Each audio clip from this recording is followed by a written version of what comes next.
কামড় দিয়েছে, বিষে এমন নীলাভ হয়েছে, দেখো মনে হয় মারা যাবে। কি করা যাবে? তোমরা কি কোনো রুকিয়া ঝাড়ফুঁক জানো? উনি বললেন জানি। তাহলে আসো একটু ঝাড়ফুঁক করো। উনি বলল শর্ত আছে, আমাদেরকে ছাগল দিতে হবে, এক পাল ছাগল। আরেক বর্ণনায় এসেছে 30টারও অধিক ছাগল। সবাই বলল আমাদের নেতা, এর যদি কিছু হয়ে যায় আমরা নেতৃত্ব শূন্য হয়ে যাব, ছাগল লাগুক আর উট লাগুক, তুমি আসো। বাড়ি বাড়ি যে ছাগল এনে, ছাগল রেডি।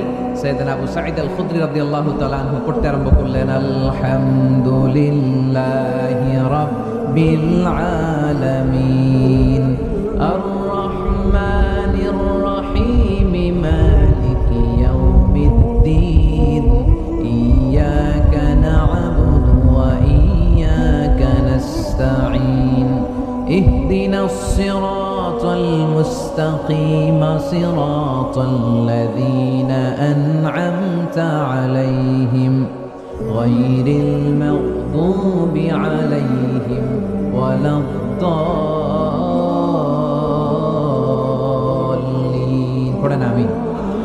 উনি এটা পড়ে ফু দিলেন। ফু দিতে দেরি, মুহূর্তের মধ্যে সোয়া লোকটা বসে গিয়েছে। আবার ফু দিছে, এবার দাঁড়ায় গেছে। আরেকবার ফু দিছে, হাঁটতে শুরু করছে, একেবারে সুস্থ। সবাই তো অবাক, টাসকি খেয়ে গেছে। আবু সাঈদ আল খুদরি রাদিয়াল্লাহু আনহু বলে, টাসকি পরে খাও, আগে ছাগল দাও। কারণ ছাগল দেওয়ার কন্ডিশন ছিল না, ওরা ছাগল নিয়ে আসছে। সাইয়েদনা আবু সাঈদ আল খুদরি রাদিয়াল্লাহু তাআলা আনহু আনন্দে এবার ছাগল নিয়ে সাহাবাদেরকে নিয়ে রওনা। পথিমধ্যে লেগেছে প্রচন্ড ক্ষুধা, তখন তারা কয়েকটা ছাগল জবাই করে খেয়েছে। খাওয়ার পরে পেট যখন ঠান্ডা, তখন ব্রেইন সচল। উনি চিন্তা করতে আরম্ভ করলেন, হায় রে, কোরআন দিয়া ঝাড়ফুঁক করে যে ছাগল নিয়ে আসলাম, এটা যে খাইলাম, এই ছাগল নেওয়া জায়েজ হয়েছে কিনা এই মাসালা তো নবীরে জিজ্ঞেস করি নাই। কিন্তু ছাগল তো অলরেডি পেটে যায় হজম, কি করা? মদিনাতে যে জিজ্ঞেস করবো। মদিনায় যেই আল্লাহ রাসূল সাল্লাল্লাহু আলাইহি ওয়াসাল্লামের দরবারে যে জিজ্ঞেস করলেন, ইয়া রাসূলুল্লাহ, এমন এমন ঘটনা, ঝাড়ফুঁক করে আমরা ছাগল এনেছি, দেখি জায়েজ হয়েছে? আল্লাহ রাসূল সাল্লাল্লাহু আলাইহি ওয়াসাল্লাম বলে, জায়েজ হয়েছে মানে? অবশ্যই জায়েজ হয়েছে, কোরআনের দাম বাড়ায় দিয়ে আসছি। ছাগল কিছু থাকলে আমার ঘরে পাঠায়। সুবহানাল্লাহ পড়তে পারলেন না? ওয়ালাকাদ আতাইনাকা, বুখারীর হাদিস, ওয়ালাকাদ আতাইনাকা সাবআম মিনাল মাসানি ওয়াল কুরআনাল আযীম। নবী হে, নিত্য পাঠনীয় সপ্তবাক্য দিয়েছি, যেই দোয়া পড়ে ফু দিতে দেরি অসুস্থ ব্যক্তি সুস্থ হতে দেরি হয়। এজন্য আল্লাহ ইরশাদ করেন, অনুনাজ্জিলু মিনাল কুরআনি মা হুয়া শিফাa'un ওয়া রাহমাতুল লিল মুমিনিন ওয়া লা ইয়াজিদুয যালিমিনা ইল্লা খাসারা। এই কোরআনকে আমি শিফা হিসেবে নাজিল করলাম, এই কোরআনকে আমি রহমত হিসেবে নাজিল করলাম, এই কোরআনকে আমি তোমাদের জন্য হেদায়েত হিসেবে নাজিল করলাম। তোমাদের কোরআন রহমত এনে দিবে, বরকত এনে দিবে, শিফা এনে দিবে, কিন্তু জালেমদেরকে কিছু এনে দিবে না। ঠিক কি না? ওয়ালা ইয়াজিদিয যালিমিনা ইল্লা খাসারা। জালিমদের অকল্যাণ করবে, জালিমদের কল্যাণ নাই এই কোরআনে। জালিম যদি হেদায়েতের নিয়তে কোরআন পড়ে তাহলে কল্যাণ পাবে, তা না হলে কল্যাণ পাবে না। তো এখন থেকে আমরা যদি অসুস্থ হয়ে যাই, যেই সূরাটা পড়ে আমরা ঝাড়ফুঁক করবো, সূরাটার নাম আরো জোরে বলেন, ফাতিহা। এই সূরাটা কোরআনের ধারাক্রম অনুসারে 1 নম্বর সূরা, নাম্বার 1। কয় নাম্বার? 1 নম্বর। এই সূরাটা মক্কাতুল মুকাররমায় নাজিল হয়েছে, তাই এটি মাক্কি সূরা। কি সূরা? মাক্কি সূরা। এই সূরার আয়াত সংখ্যা 7টি। কয়টি? এবার আমি প্রশ্ন করব, আপনারা উত্তর করবেন আওয়াজ করে। সূরার নাম, ক্রমিক নাম্বার, আয়াত সংখ্যা। সূরাটা মাদানী। কি সূরা? মনে থাকবে তো? আসলে প্রতিদিন এই সূরাটা পড়ি, এই সূরাটার তাৎপর্য কি, মর্মবাণী কি আমাদের জানার দরকার আছে না? কিন্তু আমরা অনেকেই জানি না। জানি? আরব বিশ্বে দেখবেন, ওনারা যখন তারাবির সালাত পড়ে, আযাবের আয়াত আসলে কাঁদে। পাকুন্দিয়ায় আপনারা কাঁদেন? জান্নাতের আয়াত আসলে দরাজ গলায় তেলাওয়াত করে। আপনারা কি করেন?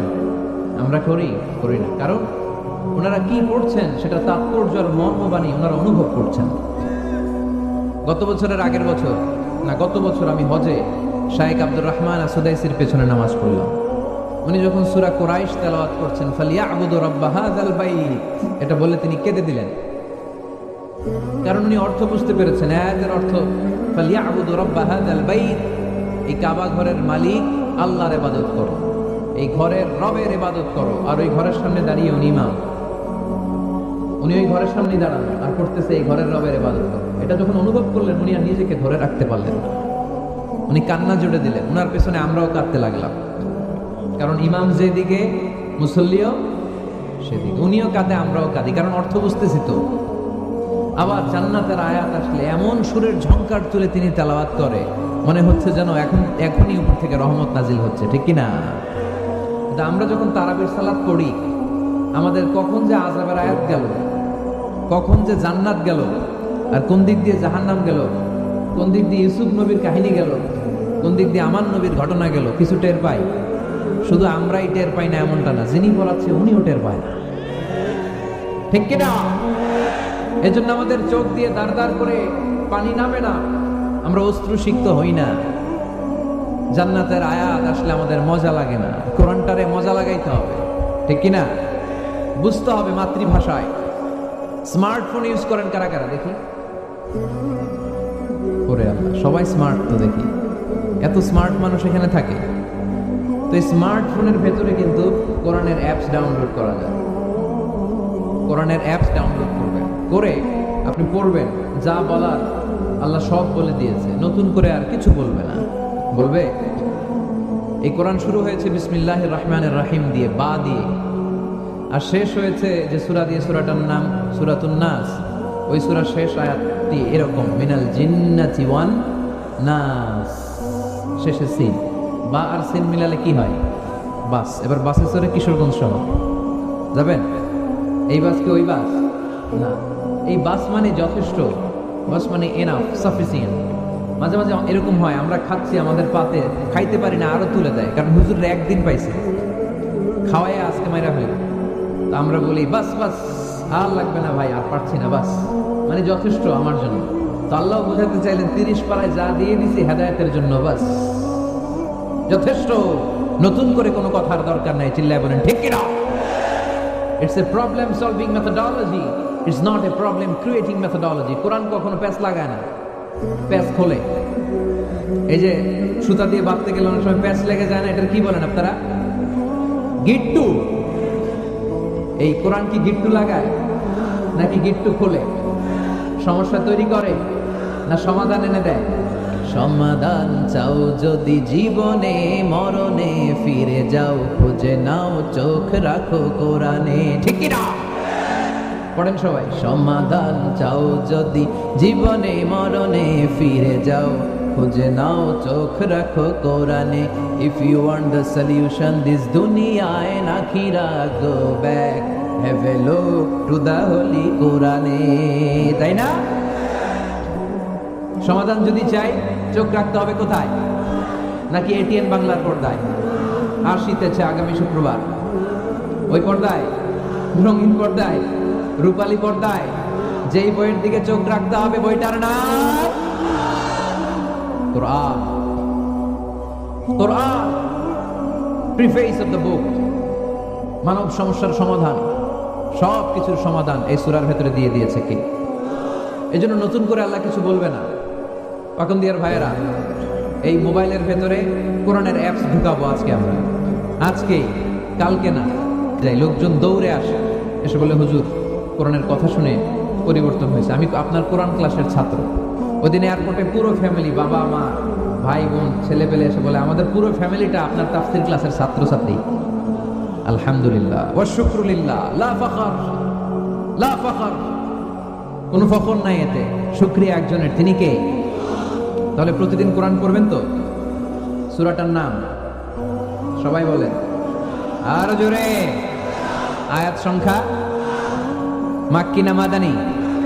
প্রথম আয়াতে আল্লাহ বললেন আলহামদুলিল্লাহি, আলহামদুলিল্লাহি, সকল প্রশংসার মালিক কে? তিনি হচ্ছেন রব্বুল আলামিন। হামদুন মানে প্রশংসা, হামদুন মানে কি? আর আলহামদু মানে সব প্রশংসা, সকল প্রশংসা। প্রশংসা হয় সুন্দরের, প্রশংসা হয় আল্লাহর চেয়ে সুন্দর কেউ আছে? ইন্নাল্লাহ জামিল ইউহিব্বুল জামাল। আল্লাহ সুন্দর, সুন্দরকে পছন্দ করে কে?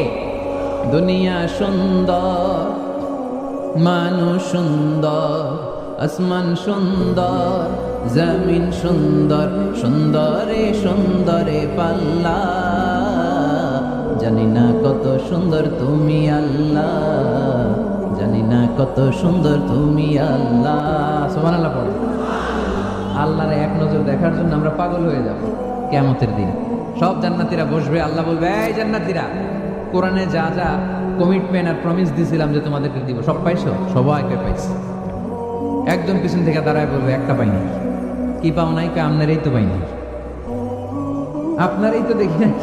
তখন আল্লাহ তাআলা হাজার হাজার নূরের পর্দার ভেতর থেকে ফোকাস দিয়ে আল্লাহর নূর, আল্লাহর সৌন্দর্য সেদিন জান্নাতীদের কাছে প্রকাশ করে দিবেন। আমরা যেন এইভাবে একসাথে বসে আল্লাহর নূর দেখতে পারি। আল্লাহ তুমি তৌফিক দাও। এজন্য আল্লাহ বললেন, আলহামদুলিল্লাহি রাব্বিল আলামিন, প্রশংসার মালিক হলাম আমি আল্লাহ, আমি হলাম রব্বুল আলামিন। আলহামদুলিল্লাহ, সকল প্রশংসা করে শেষ করা যাবে। ওয়া ইন তাউদ্দু নি'মাতাল্লাহি লা তুহসুহা, তোমার হাতের আঙ্গুলের কড়ায় যদি গুনতে শুরু করে দাও আল্লাহ কত নেয়ামত দিয়েছে, গুনে শেষ করা যাবে? এই পৃথিবীর সব সাগরের পানি যদি কালি হয়, গাছের পাতা যদি খাতা হয়, সাগরের পানি নিয়ে গাছের পাতার মধ্যে আল্লাহর প্রশংসা সুবহানাল্লাহ আলহামদুলিল্লাহ লিখতে লিখতে আমাজন জঙ্গল, আফ্রিকার জঙ্গলের সব গাছের পাতা যদি শেষ করে দেই, সাগরের সব কালি যদি শেষ করে দেই, আল্লাহর প্রশংসা করা শেষ হবে? সাগরের জলকে কালি করে, গাছের পাতাকে খাতা করে, তোমার মহিমা লেখা শেষ হবে না, যদিও লিখি প্রভু জীবন ভরে। সাগরের জলকে কালি করে। আল্লাহু আকবার। এজন্য আল্লাহ বললেন, কুল লাউ কানাল বাহরু মিদাদান লিকালিমাতি রাব্বি লানাফিদাল বাহরু ক্বাবলা আন তানফাদা কালিমাতু রাব্বি ওয়ালাউ জি'না বিমিসলিহি মাদাদা। সাগরের সব পানি যদি কালি হয়ে যায়, এই কালি দিয়ে আল্লাহর প্রশংসা লিখতে শুরু করলে সাগরের পানি শেষ, কিন্তু প্রশংসা শেষ হবে নাকি? জোরে বলেন। এজন্য প্রশংসা করতে হবে একজনের, তিনি কে? আল্লাহর প্রশংসা করব বেশি বেশি নাকি কম কম? আরো জোরে, বেশি বেশি না কম কম? আল্লাহর প্রশংসা করতে হবে বেশি বেশি। আল্লাহ রাসূল সাল্লাল্লাহু আলাইহি ওয়াসাল্লাম মসজিদে নববীতে ইমামতি করছেন, আল্লাহু আকবার। কেরাত করে রুকুতে গেলেন, আল্লাহু আকবার। রুকু থেকে উঠে সামি আল্লাহু লিমান হামিদা পড়লেন। পেছন থেকে সব সাহাবারা পড়ল রব্বানা ওয়ালাকাল হামদ, কিন্তু একজন সাহাবা অতিরিক্ত বাড়িয়ে পড়তে আরম্ভ করলো হামদান কাসীরান তাইয়িবান মুবারাকান ফীহি। চারটা বাক্য অতিরিক্ত, কোনো সাহাবী পড়ে না, উনি পড়লেন। ফিসফিস আওয়াজে পড়াতে রাসূলুল্লাহ সাল্লাল্লাহু আলাইহি ওয়াসাল্লামের কানে আওয়াজটা আসলো। নামাজ শেষে আল্লাহ রাসূল সাল্লাল্লাহু আলাইহি ওয়াসাল্লাম বললেন, আমি যখন রুকুতে দাঁড়িয়ে পড়েছি রব্বানা ওয়ালাকাল হামদ, তোমাদের পড়ার কথা, আমি যখন পড়েছি সামি আল্লাহু লিমান হামিদা, তোমাদের পড়ার কথা রব্বানা ওয়ালাকাল হামদ, কিন্তু দেখলাম কে যেন একজন পড়েছো হামদান কাসীরান তাইয়িবান মুবারাকান ফি। কে পড়েছো? আমি তো কখনো এটা তোমার শিখাই নাই। কই পাইলা? কে? ভয়েত কেউ দাঁড়ায় না। রাসূল সাল্লাল্লাহু আলাইহি ওয়াসাল্লাম অভয় দিলেন। এরপর একজন হাত তুলছে, আমি। তুমি কোত্থেকে পেলে? আমি তো শিখাইনি। সে বলতে আরম্ভ করলে, ইয়া রাসূলুল্লাহ, আল্লাহর প্রশংসা কম কম করলে আমার ভালো লাগে না, আমার করতে চাই, মনে চাই বেশি বেশি, এজন্য আমি বেশি বেশি করছি, নিজ থেকে বাড়িয়েছি। রাসূল সাল্লাল্লাহু আলাইহি ওয়াসাল্লাম বললেন, ভয় পেও না, তুমি তো দেখো নাই বিদআতান ওয়া সালাসিনা মালাইকা ইয়াবতাদিরুনা হা আইয়ুহুম ইয়াকতুবুহা আউয়াল। তোমরা নামাজরত অবস্থায় দেখোনি, আমি দেখেছি তোমার এই অতিরিক্ত তাসবিহ, 4টা তাসবির সওয়াবটা 30 জনেরও বেশি ফেরেশতা কে কার আগে আল্লাহর আরশে পৌঁছে দিবে এ নিয়ে ফেরেশতারা আকাশে প্রতিযোগিতা করছিল। এজন্য আল্লাহর প্রশংসা চলবে কম কম না বেশি বেশি? আলহামদুলিল্লাহি রাব্বিল আলামিন, সকল প্রশংসার মালিক হচ্ছেন আল্লাহ তাআলা, তিনি হচ্ছেন রাব্বিল আলামিন। আমার আল্লাহর একটা চমৎকার নাম হচ্ছে রব। আল্লাহর নাম কি? কবরের প্রথম প্রশ্ন কি? আমরা উত্তরে কি বলবো? আমাদের রব কে? আবার আমরা যখন রুকুতে যাই, রুকুর তাসবিহতে রবের নাম আছে না নাই? সুবহানা রাব্বিয়াল আযীম। সিজদায় যখন যাই তখন রব নাই? সুবহানা রাব্বিয়াল আ'লা। আবার আমরা যখন অন্যায় করে ফেলি, ভুল করে ফেলি, নফসের উপরে জুলুম করে ফেলি, তখন যেই দোয়াটা পড়ি ওই দোয়ার শুরুতেও রবের নাম আছে না নাই? দোয়াটা পড়েন, রব্বানা যালামনা আনফুসানা ওয়া ইল্লাম তাগফির লানা ওয়া তারহামনা লানাকুনান্না মিনাল খাসিরিন। আবার যখন আমাদের জ্ঞানের দরকার, আল্লাহর কাছে জ্ঞান চাই, বিদ্যা চাই, ওই দোয়ার শুরুতেও রবের নাম আছে না নাই? রব্বি জিদনি ইলমা। আওয়াজ করে পড়েন, রব্বি জিদনি ইলমা। ও আল্লাহ, জ্ঞান বাড়িয়ে দাও। জ্ঞান বাড়িয়ে দেয় কে? তার মানে সব জায়গায় রবের নাম আছে না নাই? আমার আল্লাহর একটা চমৎকার নাম হচ্ছে রব। আল্লাহর নাম কি? সবাই বলেন। এত 1 লক্ষের মতো মানুষ হবে এখানে, হবে না? 1 লক্ষের বেশি হবে। তো সবাই যদি আল্লাহর নামটা আওয়াজ করে নিতেন, এরকম আওয়াজ হতো। আল্লাহর নামগুলো খুব ভালোবাসার সহকারে নিবেন। আল্লাহর একটা নাম হচ্ছে রব। চিল্লায় বলেন, কি নাম? রব। রব কাকে বলে? যার যখন যেটা যতটুকু দরকার, তাকে তখন সেটা ততটুকু, যিনি ফরিয়াদ করার আগেই দিয়ে দেয়, তার নাম রব। আবার খেয়াল করে বুঝেন, যার যখন যেটা যতটুকু দরকার, তাকে তখন সেটা ততটুকুই চাওয়ার আগে যিনি দিয়ে দেয়, তার নাম রব। মায়ের পেটের ভেতরে যে আমরা ছিলাম, এখন যত বড় এত বড় ছিলাম না? কতটুকু ছিলেন? হ্যাঁ, একটু। কেউ দেখাইতেছে একটু একটু ছিলাম। আরো ছোট তো ছিলাম, এতটুকু ছিলাম, এতটুকু। আরো ছোট। তোমরা কি ব্যাঙ্গাচি চিনো? ব্যাঙ্গাচি, ব্যাঙ্গের পোনা। বর্ষাকালে পানিতে ব্যাঙ্গের পোনা আছে না? ছোট বাচ্চারা মনে করে এগুলো পোনা মাছ। ওরা বাড়িতে ধরে নিয়ে আসে যে আম্মা মাছ আনছি। মায় দেখা দেয় কোনি, এটা মাছ না ব্যাঙ্গের সাপ? ব্যাঙ্গের পোনা। এই ব্যাঙ্গের পোনার মতো আমরা ছিলাম, রক্ত চোষা জোকের মতো মায়ের জয়ের দেয়ালে আমরা লেপ্টে ছিলাম। নুতফা, আলাকা, মুদগা, sperm drop, then the blood clot and finally the little flesh. কিচ্ছু ছিল না আমার। আস্তে আস্তে আল্লাহ আমাকে বড় করলেন। আমার রেসপিরেটরি সিস্টেম চালু হলো, আমার ডাইজেস্টিভ সিস্টেম চালু হলো, আমার কান হলো, আমার নাক হলো, আমার হার্টের 2টা পার্টিশন হলো। তারপর শুরু হলো সিস্টলিক, ডায়াস্টলিক, অলিন্দ নিলয়, ধপ ধপ দম নেওয়া শুরু করলাম। 1 মুহূর্তের জন্য এই দম যদি বন্ধ হয়ে যায়, আমাদেরকে ঠুস বানাই দিবে কে? আরে মানুষ রঙিন ফানুষ, দম ফুরাইলে সব মুখস্থ না? তবু তো ভাই কারোরই নাই একটুখানি।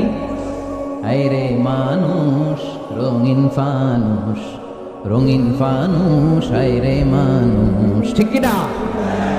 1 মুহূর্তের জন্য যদি দম বন্ধ হয়ে যায়, আমার কোনো অস্তিত্ব থাকবে না মায়ের পেটের ভেতরে। দুনিয়ার কোনো কবিরাজের কবিরাজি কাজে লাগে নাই, কোনো ডাক্তারের ডাক্তারি কাজে লাগে নাই। এই 9 মাস, এই 10 মাস মায়ের পেটের ভেতরে আমাকে খাবার দিল কে? অক্সিজেনের ব্যবস্থা করে দিল কে? আমার এই নারের সাথে আমার মায়ের জরায়ের একটা কানেকশন ছিল। ওই লাইন দিয়ে আল্লাহ আমারে খাবার দিত। মায়ের পেটে থাকা অবস্থায় আমার যেরকম খাবার লাগবে, অক্সিজেন লাগবে, এই খাবার আর অক্সিজেন পাওয়ার জন্য তো আমরা অ্যাপ্লিকেশন করছিলাম আল্লাহর কাছে, তাই না? করেন নাই? আপনারাও করেন নাই? তার মানে চাওয়ার আগেই দিয়ে দিছে, ঠিক কি না? এরপর দুনিয়াতে আসার সাথে সাথে দুনিয়ার মানুষেরা ওই নারের কানেকশনটাকে কেটে দেয় নাকি রেখে দেয়? কেটে দেয়। একটা মাত্র খাবারের লাইন, ওই খাবারের লাইন দিয়ে আল্লাহ আমারে খাবার দিলেন, অক্সিজেন দিলেন, পানি দিলেন। দুনিয়া আসার সাথে সাথে দুনিয়ার মানুষেরা কেটে দেয়। কেটে দেওয়া মাত্র এই নবজাতক সন্তান ওয়া ওয়া করে কান্না শুরু করে দেয়, ঠিক কিনা?